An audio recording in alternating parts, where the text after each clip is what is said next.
जिंदाबाद, इंक्लाब जिंदाबाद।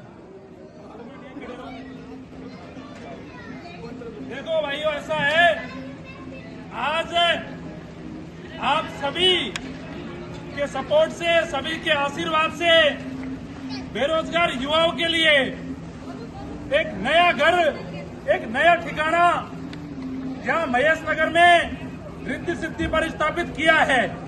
क्योंकि आप भी जानते हो, जब बेरोजगार युवा जब बीकानेर से, जैसलमेर से, बाड़मेर से चलता है तो उसे चिंता होती है कि मैं जयपुर तो जा रहा हूं, लेकिन किससे मिलूंगा, किसको अपनी समस्या बताऊंगा, कहां अपनी मैं बात रखूंगा।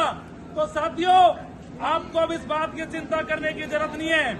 आप सब भाइयों के आशीर्वाद से यहाँ पर गणेश मार्ग, सागपुर रोड पे राजस्थान युवा शक्ति एकीकृत महासंघ का कार्यालय का उद्घाटन कर दिया गया है। आप बेझिझक कभी भी, एनी टाइम, जब मन करे, जब आप जयपुर आओ आपकी समस्याओं को लेके, क्योंकि आप भी जानते हो राजस्थान में बड़ी संख्या में बेरोजगार युवा साथी है, लेकिन उनकी समस्या पे बात करने के लिए कोई भी नहीं है। आप देखते होंगे जो बड़े नेता हैं, बड़े पॉलिटिशियन हैं, वो कभी आपकी बात नहीं करते, क्योंकि उन लोगों को कोई मतलब ही नहीं है आपके साथ में क्या हो रहा है, आपके साथ में अन्याय हो रहा है, आपकी भर्तियां नहीं आती, आपके रिजल्ट नहीं आते। आप मेरे को राजस्थान में एक भी नेता ऐसा बता दो तो वर्तमान राजनीति में हो, तो युवाओं की बात करता हो, मेरे लोगों, वो कभी आपकी बात नहीं करेंगे, क्योंकि उनके बच्चे, उनके भाई, उनकी बहन कभी कंपटीशन तैयारी नहीं करते हैं। वो तो नेता बन गए, उनके बच्चे तो विदेश में पढ़ते हैं, और गरीब किसान मजदूर के बेटे ये तैयारी करते हैं कंपटीशन एग्जाम की। ये चाहते हैं कि एक सरकारी नौकरी लेके हम माँ बाप की सेवा कर सके और गुजारा कर सके। तो मेरे लोगों, आप सबके लिए मैं इतना विश्वास दिलाता हूँ कि जब तक मैं आप लोगों के लिए खड़ा हूँ, मेरे अंदर जितनी सांसें बाकी है, मनोज मीणा का जीवन आप सब युवाओं के लिए समर्पित है और पूर्ण तरीके से समर्पित है। मैं कभी पीछे नहीं हटूंगा, आपको चिंता करने की जरूरत नहीं है। आप छोड़ो नेताओं को जो इंस्टाग्राम पे रील बना के नेता बने होंगे। यह संघर्ष किया है आप सब बेरोजगार युवा भाइयों के लिए, आप सबकी नौकरियों के लिए, और ये संघर्ष और मजबूती से आगे बढ़ेगा। बस आप सब भाइयों का साथ और सहयोग इसी प्रकार से मिलता रहे, इसी प्रकार से मजबूती से युवाओं की आवाज को उठाते रहेंगे। और मैं धन्यवाद देना चाहता हूँ पूरी युवा शक्ति को, जो आज यहाँ पर एक छोटे से बुलाने पर आप यहाँ पहुंचे हो और कार्यालय का आपने उद्घाटन करवाया है। और साथ ही साथ में जो प्रमुख समस्या है, जो युवा साथी आज मिलने भी आए हैं, समस्याओं को लेके आपका मैं ध्यान आकर्षित करना चाहता हूँ। मेरे लोगों, आपने देखा होगा सूचना सहायक भर्ती में अभी राजस्थान कर्मचारी चयन बोर्ड के अध्यक्ष है आलोक राज जी, उन्होंने 687 छात्रों पे एक कार्रवाई करने का नोटिस जारी करा है। मैं पूछना चाहता हूं अध्यक्ष साहब से कि आपको ये बताओ कौन सा आप पे सबूत है कि इन 687 बच्चों ने आपत्ति लगाई है, वो पीडीएफ में छेड़छाड़ करी है या नहीं करी। आपने नोटिस जारी कर दिया। मैं कहना चाहता हूँ अध्यक्ष जी, ये गरीब किसान घर के बेटे हैं, ये एक नंबर की अहमियत समझते हैं। इन्हें पता है अगर एक नंबर बढ़ा तो हमें सरकारी नौकरी मिल जाएगी।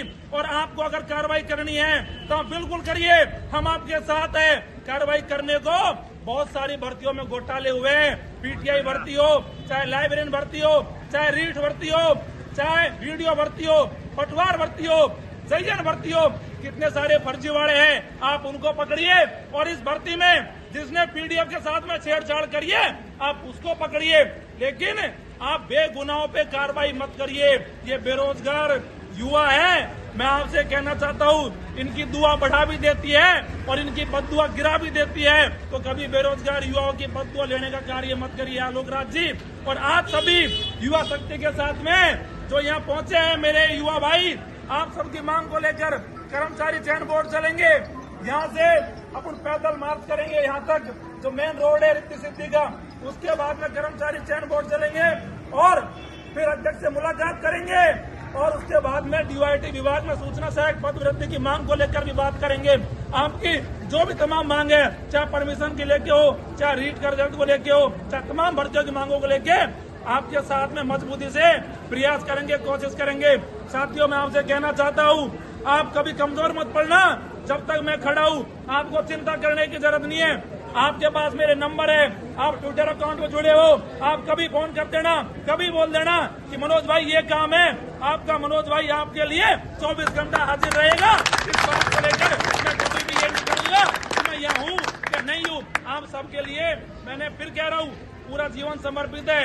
अपन उन लोगों में से नहीं है जो कहे कुछ और करे कुछ नहीं। अब सभी भाइयों को मैं धन्यवाद दूंगा जो यहाँ पहुंचे हैं। और अब सब भाई यहाँ से चलेंगे अपन पैदल वहां तक। आपने नेताओं की रैलियां तो बहुत देखी है, नेताओं की बारात तो बहुत देखी है। लोगों को भी पता लगना चाहिए कि बेरोजगार युवाओं की बारात निकल रही है महेश नगर में, जिससे और लोगों को भी पता लगे। तो साथियों, हम सभी युवाओं को एक साथ चलना है। कोई भाई ये नहीं सोचे कि मेरा काम है मैं घर चले जाता हूँ, मैं यहाँ चला जाता हूँ। अरे आप लोगों की लड़ाई आप लोग खुद मजबूत नहीं करोगे तो ये मान के चलना कि भविष्य में कोई आपकी आवाज नहीं उठाएगा। अगर मनोज मीणा कमजोर पड़ता है तो राजस्थान की युवा शक्ति कमजोर पड़ती है। तो साथियों, इसका दारोमदार आप लोगों के ऊपर है। आप लोग मजबूती से साथ दे दो। मैं आपसे ये कह सकता हूँ कि राजस्थान के युवाओं की इस लड़ाई को कभी कमजोर नहीं पड़ने देंगे। और अभी राजस्थान सब इंस्पेक्टर भर्ती परीक्षा के पेपर लीक को लेकर जल्दी आपका भाई आंसर भी करेगा और विधानसभा का घेराव भी करेगा। सरकार से इंस्टेंट बता देंगे और जो नई भर्तियां नहीं आ रही उसको लेकर भी सरकार का ध्यान आकर्षित करेंगे और सरकार से सवाल पूछेंगे मेरे लोगों कि नई भर्तियां क्यों नहीं आ रही है। आप सब युवाओं के लिए संघर्ष होगा, आप सब युवाओं के लिए ये लड़ाई लड़ी जा रही है। किसी प्रकार से किसी भी युवा साथी को चिंता करने की जरूरत नहीं है। अभी आप 5 मिनट यहाँ आप रुकिए, मैं मीडिया वालों से बात कर लेता हूँ, फिर अपन एक बेरोजगारों की बारात निकालेंगे वहां तक और फिर कर्मचारी चयन बोर्ड चलेंगे। सभी युवाओं को धन्यवाद।